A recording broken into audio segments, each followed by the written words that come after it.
भारत के लॉन्चिंग के उपलक्ष्य में मैं सबसे पहले बहुत बहुत शुभकामनाएं और शुभेच्छाएं देता हूं और निश्चित रूप से इस उपक्रम यशस्वी होगा ऐसा विश्वास भी व्यक्त करता हूं। मैं अपने देश में इन सब पॉलिसी का जन्मदाता भी हूं, तो मुझे पता है कि इसमें अड़चनें क्या और समस्याएं क्या है।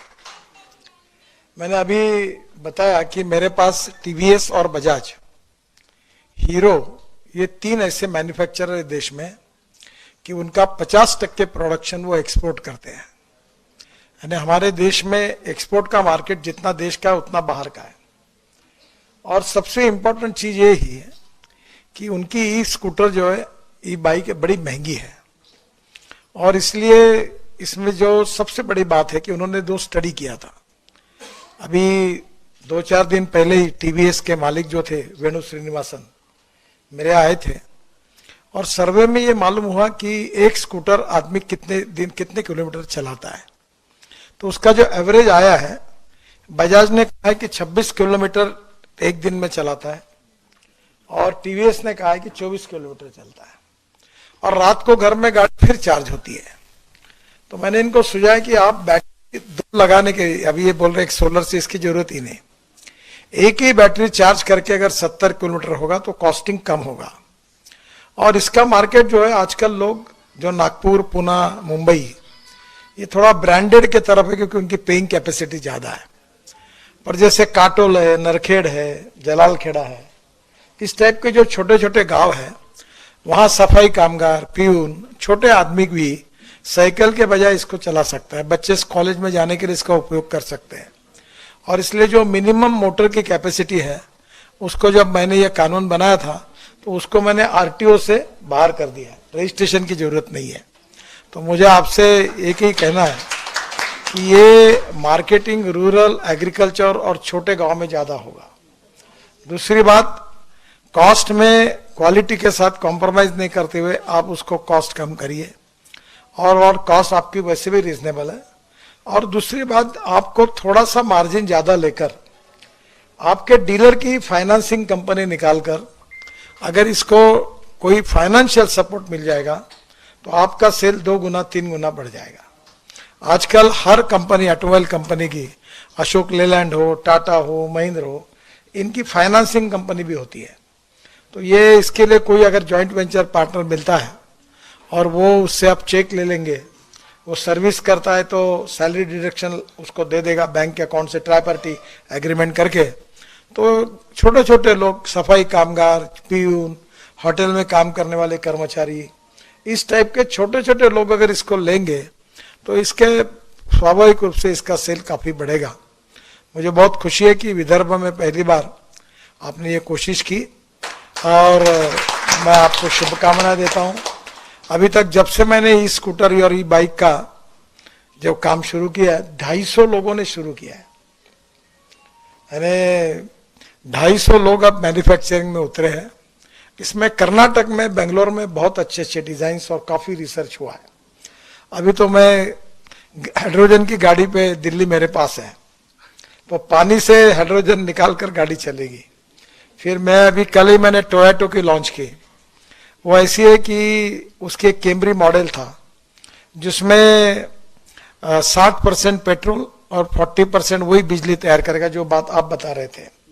पर मैं किसान हूं और मेरे सपने का मॉडल ये है जो अभी अगले महीने आ रहा है, जिसके लिए मैं डंडा लेके बैठा हूं सबके पीछे। वो ये है कि हमारे किसानों का जो इथेनॉल है, जो 60 रुपए लीटर है, उसकी कैलोरी वैल्यू पेट्रोल के बराबर, डीजल के बराबर होगी।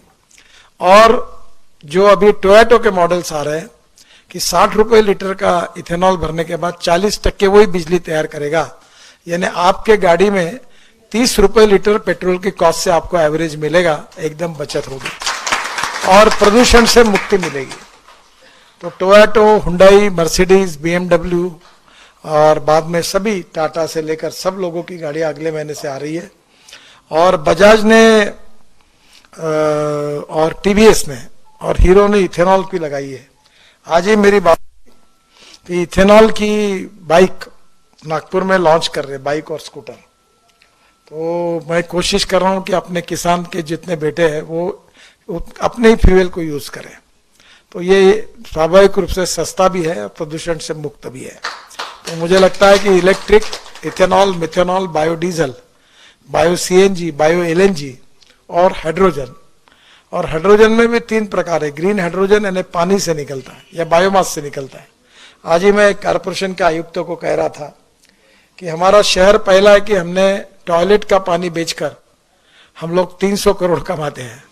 तो मैंने आज ही उनको कहा कि जो सॉलिड वेस्ट को सेग्रीगेट करने के लिए रूफटॉप सोलर लगाओ और वो पानी जो है गंदा पानी, उसी से हम ग्रीन हाइड्रोजन तैयार करेंगे और नागपुर कारपोरेशन की ट्रक, बसेस और कार ये सब उसी पे चलाएंगे। अभी मैं उनको कह के आया कि आप ये प्रोजेक्ट दो। अभी दिल्ली में तो मेरे यहाँ एक मिराई करके गाड़ी है, वो टोयोटो की है। मिराई का जापानी में अर्थ होता है भविष्य, और यही भविष्य है। तो आगे चलकर ये भी गाड़ी को ग्रीन हाइड्रोजन पे कन्वर्ट करना होगा। इसके बाद ट्रक, बसेस, ट्रैक्टर, हवाई जहाज, रेलवे और फैक्ट्री भी। कोयले की जरूरत नहीं, पेट्रोल की जरूरत नहीं, डीजल की जरूरत नहीं, गैस की जरूरत नहीं। पानी से हाइड्रोजन निकलेगा और उसके ऊपर दुनिया चलेगी। और मुझे एक बात लगती है कि मैं 2004 से ये कह रहा हूं, पर आउट ऑफ बॉक्स कोई भी बात लोगों को समझाने में समय जाता है, क्योंकि वो जल्दी मानते नहीं है।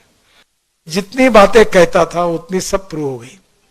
तो अब स्वाभाविक रूप से, और ट्रांसपोर्ट मंत्री मैं हूं, और मेरा एक सपना है कि इस देश के पेट्रोल डीजल को, इंपोर्ट को बंद करना। 16 लाख करोड़ रुपए का पेट्रोल डीजल देश में आता है और सब प्रदूषण हमारे देश में होता है। और अगर ये 16 लाख करोड़ में से 5 लाख 10 लाख करोड़ अगर गांव के गरीब किसानों के पास जाएंगे तो गांव के लड़कों को रोजगार मिलेगा। और इसलिए बड़े प्रमाण पर मैं बोलता हूं कि अन्नदाता नहीं, ऊर्जादाता बनो, ताकि गांव में ऊर्जा तैयार हो जाएगी तो कोई किसान नागपुर, मुंबई, कलकत्ता नौकरी मांगने कल नहीं आएगा। और अभी वो दिन दूर नहीं है कि अपने खेती में कुआं होगा, ऊपर में रूफटॉप सोलर होगा, वहीं से इलेक्ट्रोलाइजर 1 करोड़। मैंने अभी एक फैक्ट्री का उद्घाटन किया बेंगलोर में, तो पूरे 90% प्रोडक्शन एक्सपोर्ट हो रहा है। तो अब इलेक्ट्रोलाइजर 1.25 करोड़ का है। और जो जनरेटर सेट है वो अभी किर्लोस्कर ने मेरे घर पे ही लगाया यहाँ बिल्डिंग में, जो 100% बायो इथेनॉल पर चलने वाला देश का पहला जनरेटर है। क्योंकि डीजल का भाव 110 रुपए और इथेनॉल का भाव 60 रुपए। तो स्वाभाविक रूप से बचत। और मैं कंस्ट्रक्शन इक्विपमेंट वालों के पीछे लगाऊं। जेसीबी ने ऐसा जेसीबी बनाया कि जो अपनी परली होती है, राइस स्ट्रॉ, ये इससे बायो सीएनजी और बायो एलएनजी तैयार होता है। और मेरा ट्रैक्टर खुद का ये सीएनजी पर चलता है। और अभी वो उसके कारण किसान 1 लाख रुपए साल के अगर है तो उसकी बचत होगी, क्योंकि डीजल के बजाय सीएनजी पे चलेगा। और अभी सीएनजी भी ये हमारा फ्यूचर है, एलएनजी भी फ्यूचर है। तो मैं तो आज मुझे खुशी हुई कि जितना electric, ethanol, methanol, biodiesel, bio CNG, bio LNG, electric और ग्रीन हाइड्रोजन, मैं पीछे पड़ा हूं इसके। और मैं एक दिन ये दिन देखना चाहता हूं कि हमारे देश का इंपोर्ट 16 लाख करोड़ का जीरो हो जाएगा और हमारा देश का किसान ऊर्जादाता होगा और गांव के लड़कों को रोजगार मिलेगा। और इससे देश का प्रदूषण, आज जो डॉक्टर के बिल आप दे रहे वो प्रदूषण के कारण दे रहे हैं, वो प्रदूषण खत्म होकर देश को मुक्ति मिलेगी। उसमें आपने आज ई व्हीकल का, ई भारत के नाम से इसका लॉन्चिंग किया है। मैं आपको बहुत बहुत शुभकामनाएं देता हूं।